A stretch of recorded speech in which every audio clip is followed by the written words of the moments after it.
Hello, this is Emily. I'm going to share Nelly's story today titled, My Family Deemed Me a Failure. My seating card was at the furthest table when I arrived for my sister's wedding. Hold on, are you Nelly Mitchell? That it, Millionaire? Her fiancé inquired as I sat quietly. My sister and parents' faces paled. All right, let's go. I was engrossed in a client project in my home office, meticulously debugging some code, when my laptop signaled a new email. I glanced up from my desktop upon hearing the chime and noticed it had arrived in my old Gmail account, one I'd created in high school and rarely used anymore. The subject line, Emily and Michael's wedding invitation, immediately captured my attention. The sender's name, my younger sister Emily Johnson, made my heart flutter. When I clicked on the email, a sophisticated wedding invitation, adorned with gold embellishments and delicate pink roses, filled my screen. The ceremony script read, Emily Johnson and Michael Rohr request the pleasure of your company at their wedding celebration on Saturday, June 15th at 6 p.m. at the Grand Ballroom Riverside Hotel, our hometown. Emily had included a handwritten note beneath the formal invitation. Hey Nelly, I hope this email finds you well. I apologize for reaching out via your old email address, but I don't currently have your home address or phone number. I stumbled upon this email among my old high school contacts. Despite all that has transpired between our families, I genuinely want you to be present at my wedding next month. Having my only sister attend my wedding would mean a great deal to me. I hope you'll consider attending, even if it's been over 10 years since we last spoke. Please let me know if you can make it. Emily. I felt a medley of unexpected emotions as I stared at the screen for a considerable duration. 12 years had elapsed since I had departed that house and never looked back. And 12 years had passed since I had last conversed with any of my relatives. Emily would now be 28. She was merely 16 when I left home. I pondered whether she had changed significantly and what her current appearance was like. She was this indulged adolescent who always got her way when I last saw her. Leaning back in my chair, I contemplated whether or not to reply. A part of me was intrigued, yet another part yearned to simply delete the email and pretend I had never seen it. Emily desired my presence at her wedding. Perhaps she had matured. Perhaps circumstances had shifted. After nearly 20 minutes of sitting there, I chose to respond. Hello, Emily. Congratulations on your engagement, was all I wrote. I will attend your wedding. After all these years, I'm eager to meet you. Nelly. Before I could second-guess myself, I hit send. The subsequent weeks flew by as I prepared for the journey. I had to clear my schedule, which entailed rescheduling some client meetings and postponing a few project deadlines. My assistant diligently helped me organize everything. I dedicated some time to deliberating on a suitable gift for Emily and her fiancé. I didn't wish to be excessive, but neither did I want to appear frugal. Ultimately, I settled on a stunning crystal vase from Tiffany. Elegant, sufficiently expensive to convey my care, but not so ostentatious as to draw undue attention. It cost me approximately $1,500, which wasn't a substantial sum for me these days, but I considered it a thoughtful gesture. The day prior to the wedding, I flew back to my hometown for the first time in a decade. I hailed a taxi from the airport to the Marriott downtown. After checking in, I unpacked my suitcase and hung up the dress I had brought for the wedding. It was a simple navy blue gown, well-tailored but not flamboyant.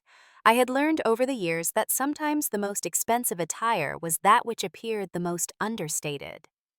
That evening, I ordered room service and endeavored to mentally brace myself for seeing my family again. I wondered if my parents would be surprised to see me. I wondered if they had changed at all, or if they were still the same individuals who had summarily ejected their 18-year-old daughter from the house with nowhere to go. I considered phoning Emily to inform her of my arrival in town, but decided against it. I would see her tomorrow at the wedding. That would suffice. The next morning, I rose early and went for a brisk run around the downtown area. Following my run, I returned to the hotel, showered, and spent the afternoon unwinding. I read a book, watched some television, and tried not to dwell too much on what the evening would entail. Around 4 o'clock, I began to prepare. I applied my makeup meticulously, not excessively, but enough to appear polished. I styled my hair in a simple updo and donned the navy dress with a pair of pearl earrings I had purchased a few years prior. Observing myself in the hotel room mirror, I believed I looked good, professional, composed, yet not overtly trying. I retrieved Emily's gift from the dresser and summoned a taxi to transport me to the Riverside Hotel. The Riverside Hotel appeared precisely as I recalled it from my youth. My parents had taken us there for dinner a few times when I was younger, typically for special occasions. The grand ballroom was situated on the second floor, and I could discern music and laughter emanating from within. As I traversed the hallway, as I stepped into the room, I immediately began recognizing familiar faces. There was my Aunt Margaret, who looked older, but still possessed that same radiant smile. Uncle Bob was standing near the bar, his hair now entirely gray. My cousin Jennifer was conversing with a group of people by the windows. She must be in her 30s now, likely married with children. I ventured deeper into the room, and that's when people started noticing me. Aunt Margaret was the first to approach. "Nelly! Oh my goodness, is that truly you?" she exclaimed, hurrying over to embrace me. But as she drew back, I detected something peculiar in her expression. It wasn't merely surprise. There was something else there. Pity, perhaps. "Hi, Aunt Margaret, you look wonderful," I said, forcing a smile. "Oh, honey, you look—" She paused, scrutinizing me from head to toe. "You look good too. Really good, actually. Better than I expected." Better than she expected. What did that signify? Before I could inquire, Uncle Bob joined us. "Nelly, well, I'll be damned," he remarked. "Emily mentioned you might come, but we weren't certain. How are you doing, kiddo?" "I'm doing well, Uncle Bob. How have you been?" "Can't complain.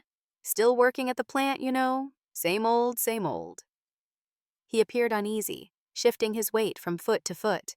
"So, how are things with you? Did you ever find a decent place to live? Your mom mentioned you were having some trouble with that, finding an apartment and all, and work. Are you still searching for a stable job?" What on earth was he talking about? I owned my own company. I resided in a magnificent house in the suburbs. Why would he assume I was encountering difficulty finding an apartment? "I'm doing perfectly fine, Uncle Bob. Really fine." Aunt Margaret leaned closer and lowered her voice. "And what about that husband of yours? Did things work out with him, or—" Again, I was utterly bewildered. What husband? They exchanged a glance that I couldn't decipher. "Well, we just heard—" "Never mind, dear," Aunt Margaret said, patting my arm in a manner that felt condescending. "We're just relieved you're here and that you're all right." More relatives began to approach, cousins I hadn't seen since high school, family friends who remembered me as a teenager. And every single one of them had the same look in their eyes, that pitying expression, as if they felt sorry for me.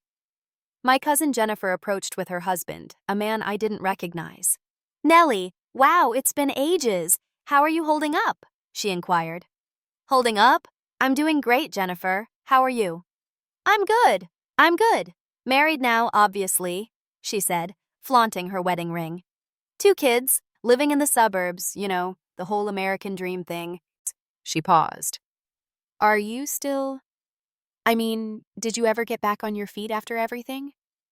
I was growing increasingly confused and exasperated by the minute. What divorce? What job situation? What was everyone referring to? "I think there's been some misunderstanding," I began to say, but Jennifer was already retreating. "Well, I'm just glad you made it to the wedding. Emily will be so happy to see you." As she walked away, I stood there trying to process what was happening. Everyone was behaving as if I were some kind of charity case, as if they expected me to be destitute and desperate. Where were they obtaining this information? I resolved to cease attempting to decipher it and simply locate my seat. I circulated the room, searching for a table bearing my name. I checked the tables near the front. Nothing. I scrutinized the tables in the middle of the room. Still nothing. I gravitated toward the head table where I could see my parents and Emily in her white wedding gown. As I drew closer, my heart began to quicken. It had been 10 years since I had seen any of them. My father spotted me first. He was clad in a black tuxedo and appeared older, his hair now mostly gray. When our eyes met, his expression transitioned from casual conversation to something I couldn't quite interpret. Surprise, perhaps, or discomfort. "Dad," I said as I approached the table. "Nelly?" He stood up and gave me a stiff hug. "You came?" "Of course I came. Emily invited me." My mother turned around then, and I saw her face for the first time in a decade. She looked older, more worn than I remembered, but she was smiling. It wasn't a genuine smile, though. It was the feigned smile she used to display for company when I was a child. "Nelly, sweetheart, we're so delighted you could make it," she said, standing up to embrace me. The hug felt as insincere as her smile. Then Emily turned around. She looked breathtaking in her wedding dress, elegant and joyful. But when she saw me, her expression shifted to something that appeared almost disappointed. "Nelly," she said, scrutinizing me from head to toe. "You look well. You look like yourself, I suppose. Kind of plain and simple like always." She paused and then added with a smile that didn't reach her eyes, "But I'm happy you're here. At least now you get to see how successful people actually celebrate weddings." The comment struck me like a physical blow, but I maintained a neutral expression. This was Emily's wedding day, and I was not going to create a scene. "Congratulations, Emily. You look beautiful," I said simply. My mother quickly intervened, taking my arm. "Come on, honey. Let me escort you to your table." She led me back through the ballroom, past all the other tables, all the way to the back corner, where I had finally found my name card. "Here you are, dear," she said, still with that fake smile. "The closest tables are for the closest family members and the most successful guests. You understand?" I understood perfectly. They placed me in the back as far away from the important people as humanly possible. I sat down at my assigned table and observed the wedding ceremony commence. As I sat there, surrounded by strangers and feeling utterly out of place, my thoughts began to drift back to the past. I started recollecting why I hadn't spoken to my family in over 10 years. Growing up, it was always unequivocally clear that Emily was the favored child. Our parents never even attempted to conceal it. When Emily was 7 and decided she wanted to play the piano, they acquired a brand new upright piano and arranged for private lessons twice a week. When I was 14 and inquired if I could enroll in the free programming classes at school after hours, my mother declared I should concentrate on more practical skills like cooking and cleaning. Every birthday, Emily received elaborate parties with themes and decorations. My birthdays were typically just cake after dinner, if they remembered at all. Emily received a car for her 16th birthday, a charming little red Honda Civic. When I turned 16, they informed me I could walk or take the bus, but I found my own path. I discovered the free programming club at school and immersed myself in learning everything I could. I excelled at it, truly excelled. The teacher, Mr. Rodriguez, stated I possessed natural talent and encouraged me to continue learning. I began assisting neighbors in repairing their computers and setting up their phones, earning $20 or $30 here and there. When I graduated high school, I had applied to several colleges independently. I had worked diligently to achieve good grades, hoping for scholarships. The day after my graduation, my parents summoned me into the living room for a discussion. I assumed perhaps they wished to congratulate me or discuss my college plans. "Nelly, you're 18 now," my father stated. "You're an adult, and it's time you started acting like one. We don't possess the funds to send you to college," my mother added. "We need to allocate our resources to Emily's education. She possesses genuine potential. Besides, you need to move out. We cannot have you residing here like some freeloading individual while Emily is endeavoring to focus on her studies. She requires her space." I felt as though I had been punched in the stomach. Move out? Where am I supposed to go? "That's your predicament to resolve," my mother said coldly. "You're 18. You should have been considering this already." I pleaded with them for just a few weeks to accumulate money for a deposit on an apartment, but they remained unyielding. My mother informed me I had until the end of the week. 3 days later, I packed everything I owned into 2 suitcases and a backpack. My friend Jessica's parents were out of town, so she permitted me to stay at her house while I sorted things out. A week after moving in with Jessica, I received the acceptance letters I had been anticipating. I had been admitted to 4 colleges, and one of them, a school in the neighboring state, offered me a full scholarship plus room and board. When Jessica's parents returned from vacation, they discovered what had transpired and were appalled. Mr. and Mrs. Chan had known me since elementary school and had always treated me like a second daughter. They provided me with $3,000 to help me get settled and personally drove me to the airport. I remember Mrs. Chan hugging me goodbye and saying, "Make us proud, sweetheart. Show them what they're missing." College was challenging at first. I juggled 2 part-time jobs while maintaining my grades, but I cherished every moment of it. I was studying computer science and finally felt like I belonged. In my 3rd year, I encountered David in my advanced programming class. He was intelligent, humorous, and shared my passion for technology. We began studying together, then dating, and by senior year, we were inseparable. We married right after graduation, a simple ceremony at the courthouse with just a few friends present. I adopted his last name, Mitchell, and we relocated to Silicon Valley to commence our careers. We both secured positions at tech companies, but our true aspiration was to create something of our own. We spent our evenings and weekends developing a groundbreaking piece of software that would optimize database management for large corporations. After 2 years of development, we had something extraordinary. We pitched it to several major companies and ultimately sold it to IBM for $12 million. With that capital, we established our own software development company. We were young, ambitious, and suddenly exceptionally prosperous. Our company expanded rapidly, undertaking increasingly significant clients. Within 5 years, we were worth over $50 million combined. But success couldn't salvage our marriage. We drifted apart as we prioritized business over our relationship. After 8 years together, we realized we were more effective as business partners than as husband and wife. We divorced amicably, dividing our assets equally. David and I remained friends and continued to co-manage the company. Now at 30, I was personally worth approximately $30 million. I owned a magnificent house, drove a luxury vehicle, and my company was highly esteemed throughout the industry. I had been featured in several tech magazines and had even delivered a few keynote speeches at conferences. But my family was oblivious to all of this. They had no inkling of who I had become or what I had achieved. I was jolted back to the present when the wedding ceremony concluded and people began to applaud. My parents stood up at the head table, and my father took the microphone. "Thank you all for being here to celebrate Emily and Michael's special day," he began. "As Emily's father, I couldn't be prouder of the woman she's become." He expounded upon Emily's accomplishments, her marketing degree, her position at an advertising agency, her delightful personality. Then my mother took the microphone and gushed about Michael, the groom, and how perfectly suited he was for Emily. Michael's parents spoke next, expressing gratitude to everyone for attending and welcoming Emily into their family. Just as my father was about to conclude the speeches, someone from the back of the room shouted, "What about Nelly?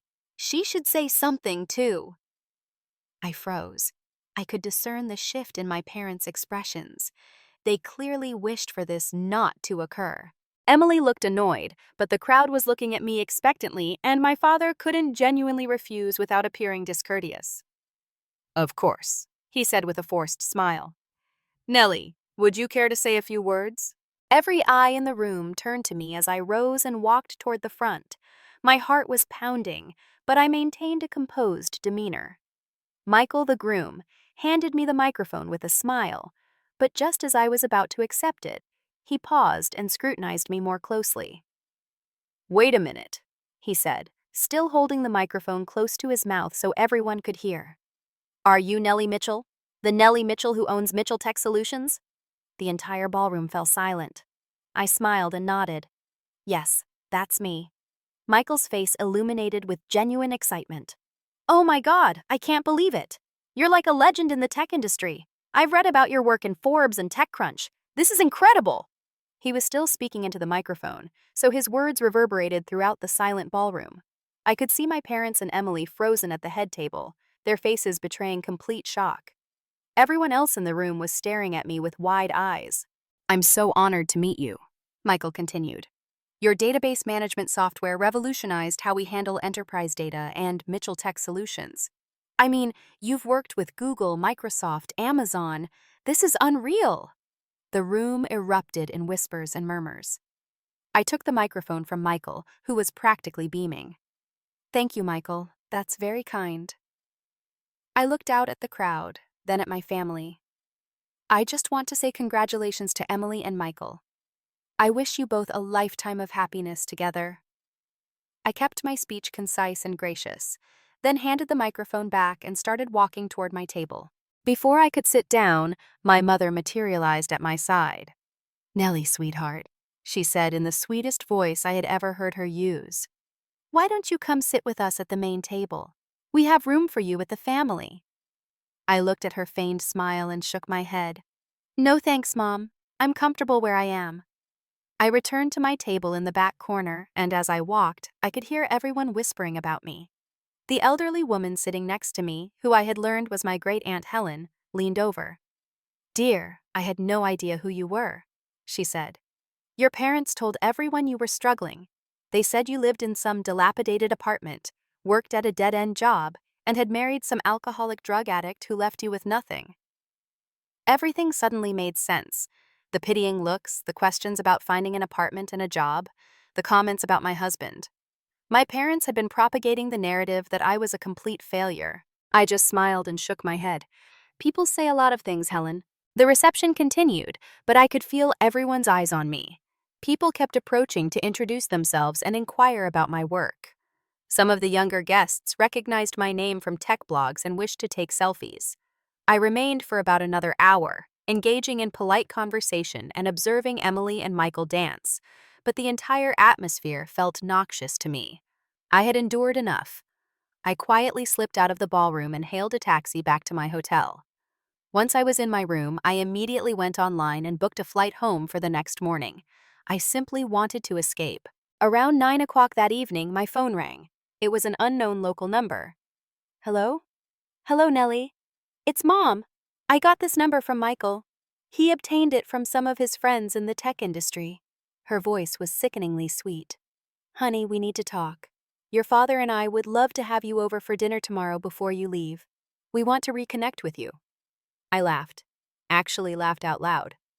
"Really? You want to reconnect now that you've discovered I have money? That's not... We always cared about you. You had no means of contacting me. You weren't sufficiently interested to try, Mom. There's a fundamental difference." She began to fabricate excuses, asserting that they were respecting my wishes and that they believed I desired space. "Stop the nonsense," I retorted. "I am aware of what you disseminated about me to everyone. Helen informed me. You broadcasted to the entire family that I was struggling to find employment, residing in a decrepit dwelling, and married to an addict. You portrayed me as an utter failure. All we were concerned about was you. We were unaware of what was transpiring in your life. You concoct stories. Then you desired others to perceive me as a failure, so you conveyed that to them." My mother began to stammer as she attempted to pivot the conversation. We were making jokes, and you know how family members converse." I firmly stated, "I'm finished with this conversation and I'm finished with all of you. Do not contact me again." I instantly blocked the number after hanging up. Within 15 minutes, my phone was inundated with text messages from other unidentified numbers, including several relatives, my father, and Emily. Now that they were cognizant of my accomplishments, I knew they all wished to converse. Despite not perusing the majority of the texts, I blocked every single number. I felt a sense of relief as I boarded a plane home the next morning. I was mistaken to believe that would be the end of it. Emily sent me another email 2 weeks later. Unlike her wedding invitation, this one was neither cordial nor penitent. It commenced, "I've conducted some research and ascertained just how affluent you are, Nelly. Your family is facing financial hardship while you are amassing millions.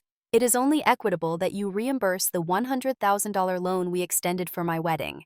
That might not appear substantial to someone like you, but to us, it signifies the world. After 10 years of neglecting your family, you owe us this much. Family supports family, and we are your family. I anticipate that you will furnish the funds within the upcoming week. Incredulous, I stared at the email. It was astonishing in its sheer audacity. Since I could afford it, they were demanding I cover Emily's wedding expenses. Emily, I'm not paying for your wedding or any other expenses, I replied immediately. Do you wish to know why?